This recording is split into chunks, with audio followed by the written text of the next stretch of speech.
நம்ம இந்த வீடியோவில் என்ன பார்க்க போகிறோன்னா, நம்ம மந்த்லி சேலரியிலேருந்து அட்லீஸ்ட் 10% ஆஃப் பணத்தையாவது எப்படி சேமிக்கலாம் அப்படின்றத தான் பார்க்க போகிறோம்.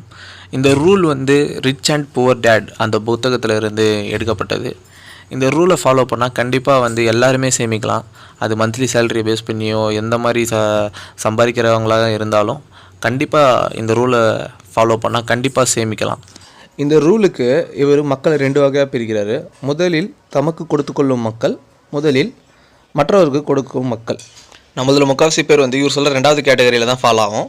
அதாவது என்னென்னா, முதலில் மற்றவர்களுக்கு கொடுக்கும் மக்கள்.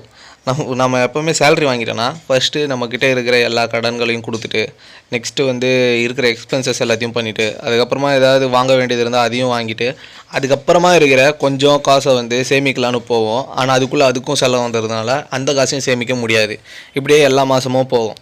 இந்த மாதிரி இருக்கும் மக்கள்கிட்ட கண்டிப்பாக சேமிப்பு அப்படின்ற ஒன்று ரொம்ப குறைவாகவே இருக்கும். அப்படிலாம் இருக்கவே இருக்காது. ஃபஸ்ட்டு கேட்டகரி வச்சு தான் இவர் எப்படி சேமிக்கணுன்ற ரூலை சொல்கிறாரு. அதாவது முதலில் தமக்கு கொடுத்து கொள்ளும் மக்கள். இவங்க என்ன பண்ணுறாங்கன்னா, இவங்களுக்கு சேலரி வந்த உடனே அதில் குறிப்பிட்ட பணத்தை எடுத்து சேவிங்ஸ் அக்கௌண்ட்டுக்கு மாற்றிட்டு மிச்சம் இருக்கிற பணத்தை தான் எடுத்து செலவு செய்கிறாங்க. இந்த ரூலை ஃபாலோ பண்ணுறது ஃபஸ்ட்டு கஷ்டமாக தான் தெரியும். உங்கள் ஒழுக்கத்தை கொஞ்சம் கடைபிடிச்சிங்கன்னா கண்டிப்பாக இந்த ரூல் மூலிமா நீங்கள் அதிகமாக பயன்பெறலாம். அதாவது உங்களுக்கு 20,000 சேலரி வருதுன்னா உடனே அதில் இருக்க 10% 2,000 எடுத்து சேவிங்ஸ் அக்கௌண்ட்டுக்கு மாற்றிட்டு மிச்சம் இருக்க 18,000 எடுத்து செலவு செய்ய ஆரம்பிங்க. இந்த மாதிரி ஒரு மாதமும் பண்ணும்போது 12 மாதத்துக்கு எடுத்து பார்க்கும்போது உங்கள் அக்கௌண்ட்டில் 24,000 இருக்கும். நீங்களே பிரமிச்சு போவீங்க உங்கள் ஒழுக்கத்தை பார்த்து, உங்கள் சேவிங்ஸை பார்த்து. ஸோ இந்த ரூலை கடைபிடிக்கணும் அப்படின்னு சொல்லி இந்த வீடியோவை போட்டிருக்கேன்.